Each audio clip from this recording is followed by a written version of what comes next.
Bom, pessoal, na última aula a gente começou a explorar um pouco as consequências do que eu chamei a segunda equação de Maxwell da eletrostática, que é rotacional de E igual a zero. E a gente viu que essa equação nos permite definir um potencial elétrico. Então, na aula de hoje, a gente vai investigar um pouco mais como a gente pode realmente calcular esse potencial elétrico.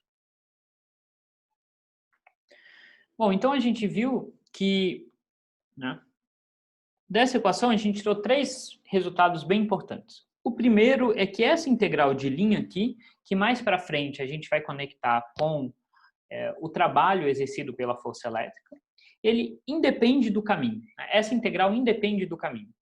Ou seja, esse campo elétrico ele é conservativo.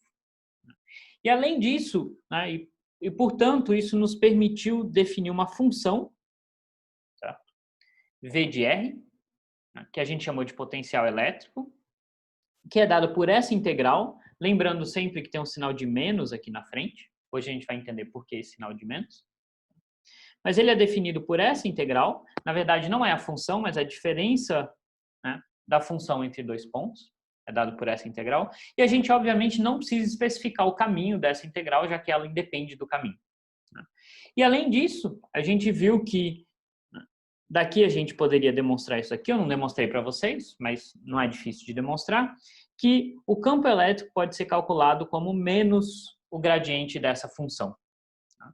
Então, a grande vantagem é que se eu conheço essa única função, se esse V de R é conhecido, a gente consegue calcular o nosso campo elétrico, que é um vetor. Então, como eu falei para vocês, isso corresponde a três funções, uma para componente x, uma para y e para z. A gente consegue calcular essas três funções a partir de uma única função. Tá? Então, essa é uma das utilidades práticas do potencial elétrico. Ele reduz, em princípio, a conta de três funções à conta de uma única função. E por que isso pode ser feito? Eu mencionei para vocês na aula passada.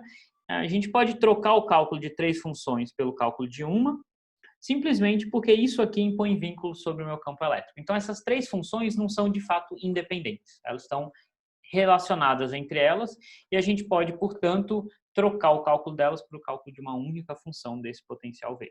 Tá? Então, o que eu vou querer discutir na aula de hoje é realmente como calcular esse V.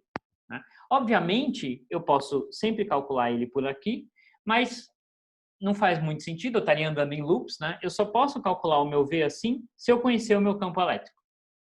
Tá?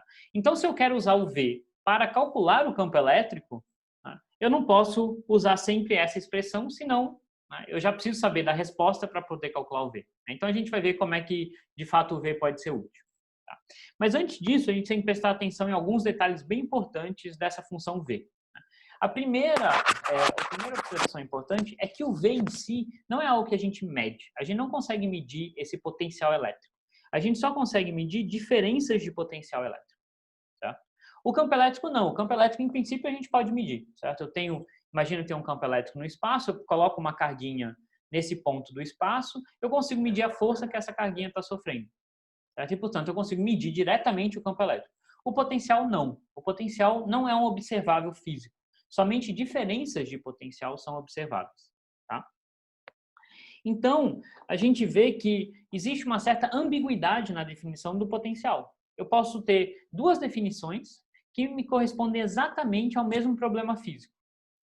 Está aqui um exemplo, o exemplo mais trivial, é que se eu pegar o meu potencial elétrico e adicionar uma constante a ele, isso não vai mudar diferenças de potencial, porque essa constante vai anular quando eu subtrair dois potenciais em pontos diferentes do espaço. E isso não vai mudar o cálculo do meu campo elétrico, porque o campo elétrico só depende da derivada desse potencial elétrico. Então, se eu adiciono uma constante, isso não muda em nada o meu campo elétrico, que é de fato o que eu consigo medir. Tá? Então, por a gente estar introduzindo uma função que não é medida diretamente, existe uma certa ambiguidade em como definir essa função. Em outras palavras, esse potencial elétrico, ele não é único. Eu posso escolher um potencial elétrico, uma outra pessoa pode escolher outro potencial elétrico, onde ela simplesmente pega o meu e adiciona uma constante, e todos os resultados físicos, tudo que a gente pode medir, vai ser idêntico se alguém usar a minha função ou a função da outra pessoa. Tá? Então, isso já introduz uma certa, né, uma pequena complicação, mas a gente tem que manter isso em mente de que esse potencial elétrico não é único. Eu sempre posso somar uma constante a ele e não vou mudar nada do meu problema. Certo? A gente também pode ver isso diretamente dessa definição do potencial elétrico. Tá? Essa definição, ela só me diz quanto vale a diferença de potencial, ela não me diz quanto vale o potencial em si. Tá? Então, como é que a gente se livra dessa ambiguidade? Como eu falei para vocês, é uma questão de escolha. Né? Eu posso escolher uma função, outra pessoa pode escolher outra função, desde que elas só difiram por uma constante. Tá? Então, o que a gente faz normalmente é definir um ponto de referência, e nesse ponto de referência a gente define por escolha, a gente fala, o meu potencial é 0 nesse ponto de referência. Por quê? Porque daí eu sei calcular a diferença do potencial entre um ponto qualquer do espaço e esse ponto de referência. Mas nesse ponto de referência, por definição, esse potencial é 0. E aí eu tenho que o meu potencial em um ponto qualquer do espaço é dado simplesmente pela integral do meu EdL a partir desse ponto de referência que eu defini até o ponto do espaço aqui, onde eu quero calcular o meu potencial. Tá? Isso é análogo, né? O livro, o texto de vocês, ele faz uma analogia bem boa com relação a isso. É análogo a eu querer falar da altura de alguma coisa. Né? Então, imagina que eu quero falar a altura da minha mesa. Tá? Eu sempre vou falar a altura da minha mesa com relação a uma referência. Né? Apesar disso estar implícito em muitas situações, eu estou pensando a altura da minha mesa com relação ao chão. Né? Mas eu estou aqui num prédio, eu poderia pensar qual a altura da minha mesa com relação à rua. Né? Seria um outro valor. Né? Então, o que eu estou fazendo é eu estou mudando o que é o meu ponto de referência. O que realmente importa é sempre diferenças de altura. Né? Então, seria, por exemplo, se eu quero realmente ter uma ideia do qual o tamanho da minha mesa, seria a altura dela com relação ao chão, menos a altura do chão. Tá? Seria essa diferença de altura que é algo observável. Tá? Aqui a ideia é análoga. Né? Eu vou sempre definir o meu potencial, mas essa definição tem um ponto de referência subentendido lá, ou tem que estar escrito explicitamente. Tá? Em muitos casos, quem é esse ponto de referência? A gente vai ver, em muitos casos, esse ponto é o infinito. O que é meio estranho, né? Pensar, putz, eu vou pegar um ponto lá no infinito, mas qual que é a ideia? A ideia é que no infinito, o que é o infinito aqui? É estar muito longe de qualquer distribuição de cargas, é natural, né? Enfim, é uma escolha, mas é uma escolha né, que de certa forma é natural, pensar que o campo elétrico é 0 lá longe. Né? Então, se eu estou muito longe de todas as cargas, o meu campo elétrico vai ser 0 lá. Né? Então, essa vai ser uma escolha natural para muitas situações. Né? Então, em muitos casos, a posição desse ponto de referência, estou chamando de O aqui, um O meio cursivo, é tomada como infinito. O que é muito importante aqui, isso é uma escolha e nem sempre essa vai ser uma boa escolha. Certo? Então, eu vou tentar chamar a atenção de vocês sempre que a gente estiver fazendo essa escolha, tá? Quais os resultados dependem dessa escolha aqui, mas nem sempre ela é válida. Quando que ela é uma escolha ruim? Ela é uma escolha ruim quando eu tenho uma distribuição infinita de cargas. Certo? Então, imagina que estou considerando uma situação que obviamente não é física, mas enfim, pode ser uma boa aproximação para mim, que eu tenho um plano infinito de cargas. Para esse tipo de caso, onde eu tenho uma distribuição infinita de cargas, ou eu tenho um fio infinito, enfim, esse ponto aqui, no infinito, não vai ser um bom ponto de referência. Por quê? Bom, porque eu nunca consigo estar infinitamente longe das minhas cargas se essa distribuição vai para infinito. Tá? Então, isso nem sempre é uma boa escolha. Mas na grande maioria dos casos, né, onde eu tenho realmente uma distribuição de cargas finita, essa, em geral, é a escolha que a gente faz. Tá? Então, uma outra observação aqui, né, só para constar, é que a unidade de potencial elétrico, né, ela é a unidade de campo elétrico vezes uma unidade de comprimento, né, porque ele é dado pela integral de EdL, e o dL tem unidade de comprimento. Então, a unidade de campo elétrico é E vezes uma unidade de comprimento. O E, a gente lembra que né, uma das maneiras de expressar a unidade dele é Newton por Coulomb, né, porque é uma força por carga, então é Newton por Coulomb. Aqui, com a unidade de comprimento é metro em SI, então a unidade de potencial elétrico seria Newton vezes metro por Coulomb. Newton vezes metro, a gente lembra que é Joule, então também posso escrever isso como Joule por Coulomb. Mas a gente, né, essa é uma grandeza tão importante que a gente define uma unidade própria para ela, que é o volt, né, que obviamente vocês já viram. Tá? Então, 1 volt é 1 Newton por Coulomb vezes 1 metro. Tá? Essa é a definição de unidade para o potencial elétrico. Tá? Então vamos lá, vamos agora tentar calcular esse potencial elétrico. Então a nossa estratégia vai ser a seguinte: a gente vai calcular o potencial elétrico para uma carga pontual, certo? E a partir dessa carga pontual, a gente vai extrapolar isso para uma distribuição de cargas qualquer. Assim como a gente fez com o campo elétrico. O campo elétrico a gente calculou primeiro para uma carga pontual, depois para várias cargas pontuais, e depois a gente conseguiu uma expressão para uma distribuição qualquer de cargas. A estratégia aqui vai ser igual.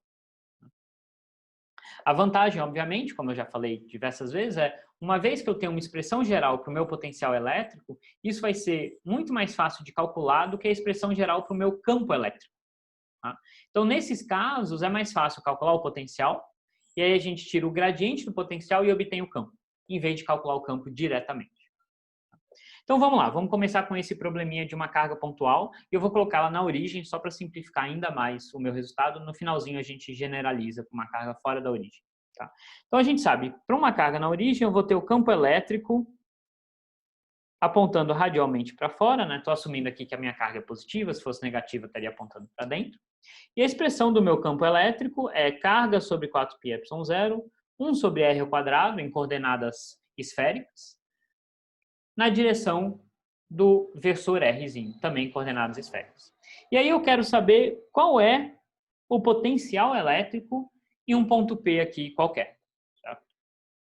Bom, para eu calcular esse potencial elétrico, eu preciso fazer aquela integral de E dl. Aqui é um caso onde eu sei já o campo elétrico, então vou querer fazer essa integral de E dl. Certo? Mas para fazer aquela integral, a gente vai precisar, primeiro, escolher um ponto de referência e depois escolher um caminho de integração. A gente sabe que o caminho de integração, a gente pode escolher o que a gente quiser, porque o resultado da integral vai depender desse caminho de integração. Tá? Então vamos lá, vamos por partes. Né? Então vamos primeiro escolher um ponto de referência. Tá? E aqui eu vou começar com uma escolha ruim. Tá? Eu já vou mostrar para vocês, mas né, só para motivar qual é a escolha boa, eu vou começar com uma escolha ruim. Tá?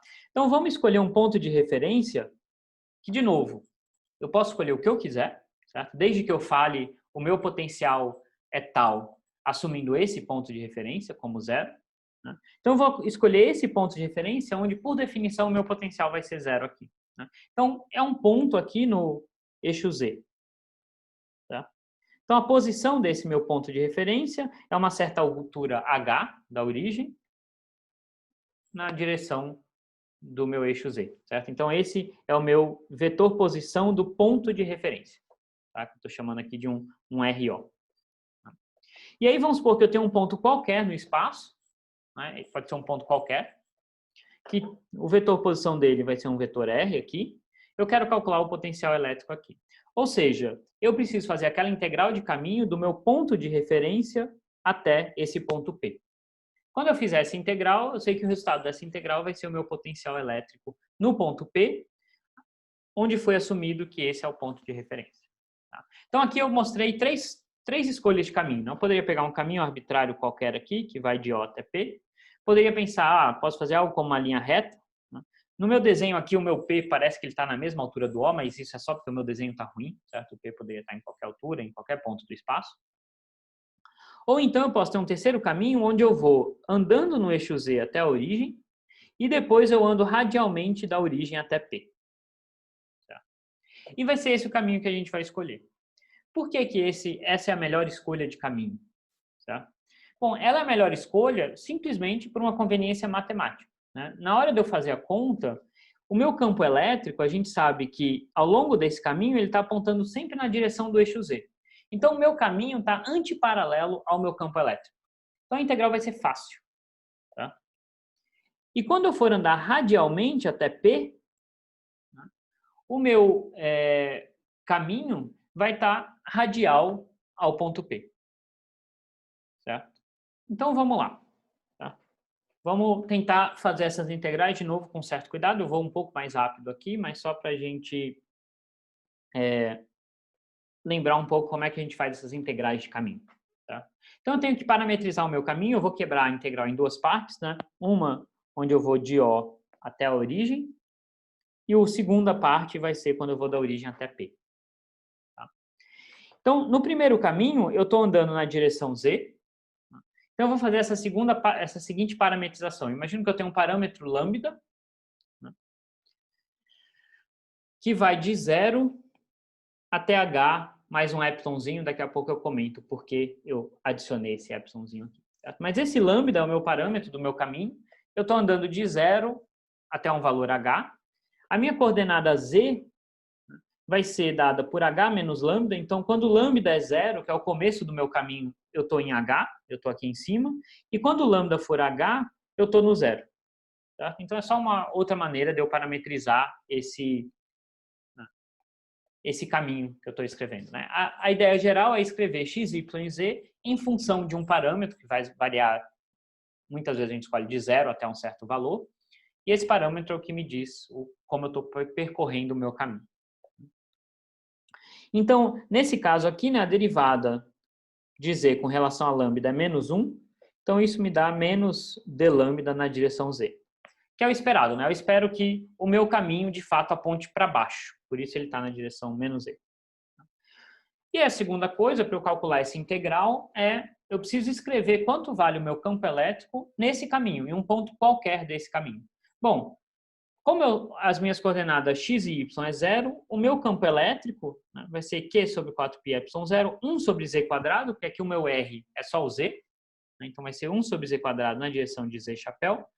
E como o z ao longo do meu caminho é dado por essa parametrização, eu vou ter aqui h menos lambda elevado ao quadrado, na direção z chapéu. Então, conforme a gente já tinha visto, né, o campo elétrico vai apontar na direção mais z, e o meu caminho vai apontar na direção menos z. Então, eles vão ser antiparalelos. Certo? Então, vamos fazer essa integral. Né? Então, eu tenho que fazer a integral sobre o meu parâmetro lambda, né? O meu parâmetro lambda que me diz como eu estou andando. Certo? Então, eu começo do 0 e vou até um h mais um epsilonzinho. Tá? E aí, eu quero a integral de e dl. Então, é só fazer esse produto escalar, né? Trivial, é z com z. Então, isso aqui vai me dar menos Q sobre 4π epsilon 0, integral de 0 até h mais epsilon, 1 sobre h menos lambda elevado ao quadrado, d lambda. Agora, eu transformei a minha integral numa integral normal sobre essa variável d lambda, certo? Essa variável lambda. E aí, eu falei para vocês que eu ia explicar por que eu introduzi esse fatorzinho mais epsilon aqui, certo? Isso aqui é justamente pelo fato do nosso campo divergir na origem. Então, a gente vai ver que é como se eu estivesse fazendo o meu caminho quase até chegar à carga, mas não exatamente à carga. Tá? E depois eu saio de um ponto muito próximo da carga e vou até o ponto P. Então, esse epsilon eu posso escolher ele tão pequeno quanto eu queira, né? Só não pode ser exatamente 0. E a gente vai ver que, no final das contas, a resposta vai depender desse epsilon. Então, não vai ser um problema. Tá? Mas eu tive que introduzir esse epsilon aqui para evitar justamente passar pelo campo bem na origem. Né? E um dos problemas é que eu tive que fazer tudo isso porque eu escolhi esse caminho não da melhor maneira possível. Eu poderia ter escolhido um caminho mais esperto que evitasse a origem, né? Ou que não me obrigasse a colocar esse epsilon. Mas, enfim, isso vai ser... A gente vai ver que essa escolhazinha de epsilon no final vai cancelar, então independe do valor de epsilon o meu resultado final, como deveria ser. Né? Então, se eu fizer essa integral aqui, né, é efetivamente integral de algo comum sobre x quadrado. Né? Então, se eu integrar isso daqui, isso vai me dar Q sobre 4π epsilon 0, 1 elevado a h menos lambda, né? Tem um sinal de menos aqui, calculado em 0 em h mais epsilon, Então, isso daqui vai dar Q sobre 4π ε0, 1 sobre H, menos 1 sobre epsilon. Só uma observação aqui, né? Esse epsilon não tem absolutamente nada a ver com epsilon zero, certo? É só um parâmetrozinho, um valorzinho, um númerozinho pequeno que eu coloquei lá para evitar a gente chegar na origem. Tá? Mas no final a gente pode tomar o limite desse epsilon indo para zero, a gente vai ver que o resultado vai depender do epsilon. Tá? Então esse é a minha integral sobre o primeiro caminho. Né? Então lembra que eu estou querendo calcular o meu potencial em P, então eu tenho que vir daqui até aqui. Então eu calculei só a primeira parte. Então agora vamos calcular a segunda parte. Segunda parte eu vou fazer algo muito semelhante. Eu vou andar da minha origem até P, mas não exatamente da minha origem, eu vou escolher um raiozinho bem pequenininho, exatamente o mesmo epsilon que eu tinha antes. Né? Então é como se eu tivesse vindo até muito próximo da origem e depois andando até P. E aí o meu DL aqui, eu vou estar andando justamente na direção radial, em coordenadas esféricas, então o meu DL vai ser simplesmente o meu d lambda R chapéu. Né? Ou eu poderia chamar isso também de dr R chapéu. Bom, o meu campo elétrico em qualquer ponto desse caminho é dado justamente por 1 sobre R quadrado. O meu R aqui eu estou chamando de lambda, que é o que está parametrizando o meu caminho. Então vai ser 1 sobre lambda ao quadrado R chapéu. E aí a minha integral de linha, eu vou fazer ela de epsilon até o RP, né? RP é justamente essa distância aqui. Tá? Então isso aqui vai me dar, né? É uma conta simples, porque, de novo, o meu campo e o meu caminho apontam na mesma direção, né? No caso anterior eram direções opostas, aqui é na mesma direção. Então esse produto escalar é trivial, né? Eu vou ter um integral de epsilon até RP de 1 sobre lambda quadrado d lambda. E isso vai me dar, portanto, né? Tem um sinal de menos aqui. Ah, não, desculpa, tá certo, é isso mesmo. Então, isso aqui vai me dar Q sobre 4π epsilon 0, 1 sobre epsilon menos 1 sobre RP. Então, quando eu faço essa integral, a integral de 1 sobre lambda quadrado é menos 1 sobre lambda, calculados nos extremos de integração, dá isso daqui. Então, finalmente, a gente consegue calcular o nosso potencial no ponto RP, que é justamente a soma das duas integrais. A integral dessa parte mais a integral dessa parte aqui. Tá? Então, se eu somar as duas integrais, vamos lá. A segunda deu essa daqui. Tá? Então, essa é a segunda parte do caminho. A primeira parte do caminho deu isso daqui.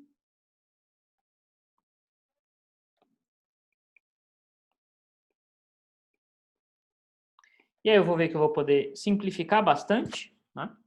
A gente vê que na primeira integral eu tenho 1 sobre epsilon, na segunda eu tenho menos 1 sobre epsilon. Como eu falei para vocês, esse epsilon no final ia se cancelar, não ia fazer diferença. Tá? Então eu vou ficar com a integral de Q sobre 4π epsilon 0, 1 sobre RP, menos 1 sobre H. E aqui eu vou fazer uma pequena correçãozinha que eu comi bola em um. Eu mesmo cometi o erro que eu falei para vocês que a gente nunca deveria cometer, que a gente faz o tempo inteiro, que é esquecer do sinal de menos da integral. Tá? Então, da definição do V. Né? Então, lembra que o nosso V está aqui, né? O nosso V é menos a integral de caminho. Né? E o que eu fiz aqui foi simplesmente somar as integrais de caminho. Né? Então, eu tenho que multiplicar tudo isso por um fator de menos 1. Então tá aí, para de novo a gente tomar muito cuidado na hora de fazer esse conta. Esse menos ele é fatal. Né? A gente esquece dele o tempo inteiro. Tá? Então com esse sinal de menos a gente chega nessa resposta. Eu já escrevi a resposta correta. Né? Aqui que estava faltando o sinal de menos. Tá? Então o que a gente vê? A gente vê que esse potencial ele só depende da distância entre o ponto P e a carga, que é muito semelhante ao campo elétrico. Né? Então ele só depende da distância entre o ponto P e a carga, mas ele não depende do vetor, ele realmente só depende da distância, tá? Que é um número, é um escalar. Tá? Isso aqui é um número, então sei lá, 30 centímetros, 1 milímetro, 1 metro. Tá? E, obviamente, ele depende da nossa definição de ponto de referência. Tá? Então, aqui a gente está carregando esse 1 sobre H, e esse H é justamente o que definiu o nosso ponto de referência. E notem que, de fato, se eu calcular o meu potencial elétrico exatamente nesse ponto, tá? Esse ponto está a uma distância H da minha carga, então esse RP aqui seria H, isso se cancelaria e daria zero. Tá? Então esse 1 sobre H aqui, ou esse menos 1 sobre H, ele está na expressão do campo do potencial elétrico justamente para garantir que o potencial elétrico seja zero aqui, que foi o ponto que a gente escolheu como ponto de referência, o ponto onde a gente vai definir que o potencial é nulo. Tá? É a nossa escolha. E a gente vê que essa não é uma escolha muito legal, né? Porque eu estou carregando um H aqui, que é totalmente arbitrário. Daqui a pouquinho a gente vê uma escolha um pouco melhor. Né? A segunda observação que eu queria fazer é que notem que aqui, né, o potencial ele deu a carga sobre 4πε0, 1 sobre RP. Então, aquele sinal de menos, que era importante aqui, ele é introduzido justamente para essa parte aqui da positiva. Tá? Senão a gente teria um sinal negativo. Então, é só uma questão de onde a gente coloca o sinal. Né? A gente coloca, por convenção, a gente coloca o sinal na definição do V. Então, V é menos a integral de caminho. E aí, o resultado final do potencial elétrico vai me dar uma coisa positiva. Tá? Então, algumas observações aqui. Né? O que acontece se a minha carga não estiver na origem? Né? Então, eu não vou derivar para vocês, mas é fácil de ver. É que se a carga estiver deslocada da origem, se ela estiver aqui, por exemplo, e eu quiser calcular o potencial elétrico nesse outro ponto aqui, o que vai interessar é a distância entre a carga e o ponto, como a gente já tinha visto no resultado anterior. Então, o que eu preciso calcular é justamente essa distância. Né?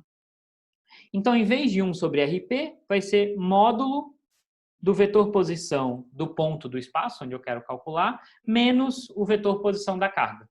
Né? Essa diferença de vetores, a gente sabe, é um vetor que aponta nessa direção aqui. Então, o módulo desse vetor é justamente a distância entre o ponto e a carga. Tá? E eu não estou mostrando para vocês, mas aqui a gente teria que fazer algo equivalente, que seria subtrair a distância entre o ponto de referência e a carga. Tá? Essa outra distância aqui. De tal forma que, se eu calcular o meu potencial aqui, isso dá zero. E aí a gente vê, portanto, que, né, agora a gente chegou numa expressão ainda mais geral para a carga fora da origem, mas ainda está carregando esse segundo termo aqui, que depende explicitamente do ponto O que eu estou escolhendo.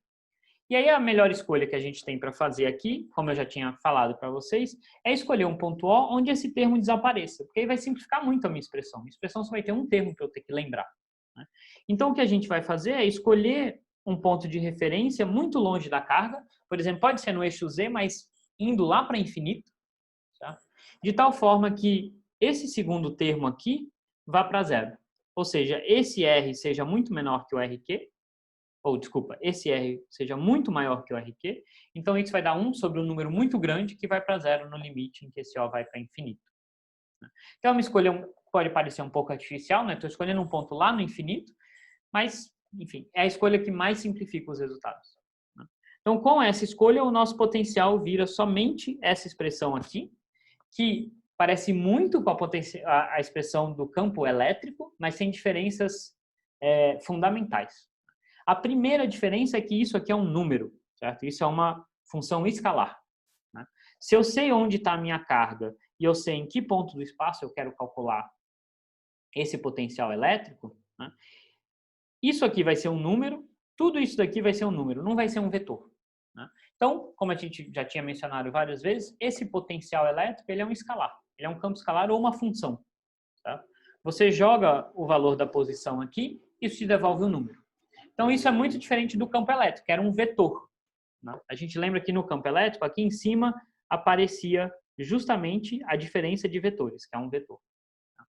A segunda diferença importante é que o potencial elétrico depende de 1 sobre a distância entre o ponto e a carga. E o campo elétrico dependia de 1 sobre a distância ao quadrado. Então, essas são as duas diferenças fundamentais. E a terceira observação, que eu já ressaltei bastante aqui, mas só para a gente não esquecer, é que essa expressão, apesar de a gente não estar escrevendo explicitamente nela, ela assume esse ponto de referência no infinito. Se eu escolher outro ponto de referência, essa expressão vai mudar. Como a gente viu, né? Se eu escolher, por exemplo, o O a uma certa altura h do meu ponto, da minha carga, eu vou ter um termo extra aqui. Tá? Então, essa expressão que a gente vai usar bastante para o potencial elétrico, mas a gente tem que sempre manter em mente que existe aqui uma escolha de um ponto de referência específico. Tá? Mas isso era só para uma carga pontual. Né? Como é que a gente generaliza isso para uma distribuição de cargas? Se eu tiver várias cargas, por exemplo. Aqui continua valendo o princípio de superposição. Né? A gente já vai ver por quê, mas a gente lembra que o princípio de superposição me diz o seguinte: se eu tiver uma série de cargas pontuais aqui, e eu quiser calcular o campo elétrico desse conjunto de cargas pontuais, eu resolvo esse problema da seguinte maneira. Eu primeiro calculo o campo elétrico só da carga Q1, depois só da carga Q2, depois só da carga Q3 e somo o resultado. Para o potencial elétrico vai valer exatamente a mesma coisa. Então eu posso calcular o potencial elétrico gerado só pela carga Q1, só pela carga Q2, só pela carga Q3 e somar todos os potenciais elétricos. Essa soma vai me dar o potencial elétrico de todas as cargas. Obviamente, quando eu fizer essa conta, né, 1 a 1, eu tenho que sempre assumir o mesmo ponto de referência, senão não vai ser consistente a minha conta. Tá? Então, o que isso me diz? Isso me diz que o meu potencial elétrico total desse sistema de cargas é igual à somatória dos potenciais elétricos individuais. E para cada carga eu sei calcular o meu potencial elétrico. É dado por essa expressão aqui, onde RI é a posição da carga e QI é a carga. Então, se eu tiver agora um sistema de várias cargas, eu preciso simplesmente calcular essa somatória. Lembrando que esse resultado é para um ponto de referência no infinito. Tá?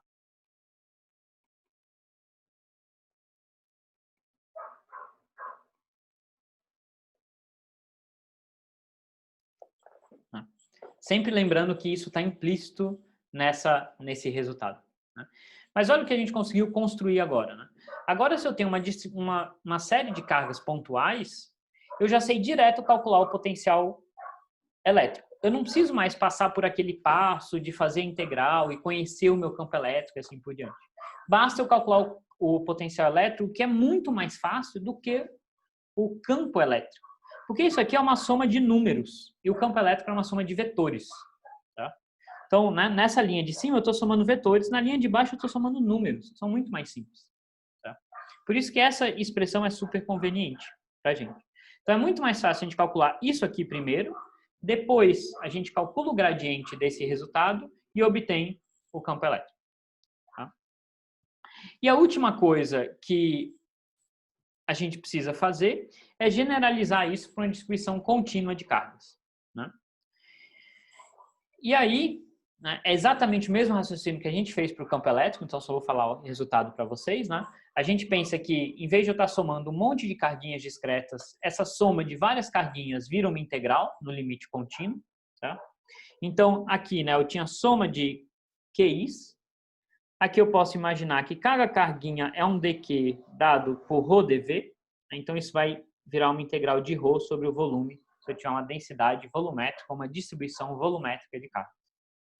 Então, para uma distribuição volumétrica, eu tenho que calcular essa integral aqui, que pode, de novo, não parecer muito diferente da integral do campo elétrico, mas ela é muito mais simples, porque no campo elétrico, aqui em cima, eu tinha um vetor. Então, eu tinha que integrar um vetor. Aqui não, eu só tenho que integrar uma função. É muito mais simples. Se eu tiver uma distribuição superficial, né, aqui vai ser uma integral sobre a superfície, onde se encontram as cargas, esse caso aqui. Finalmente, se eu tiver só uma distribuição linear, vai ser uma integral sobre a linha onde estão essas cargas. De novo, né, aqui eu desenhei uma linha reta, mas poderia ser algo mais complicado aqui.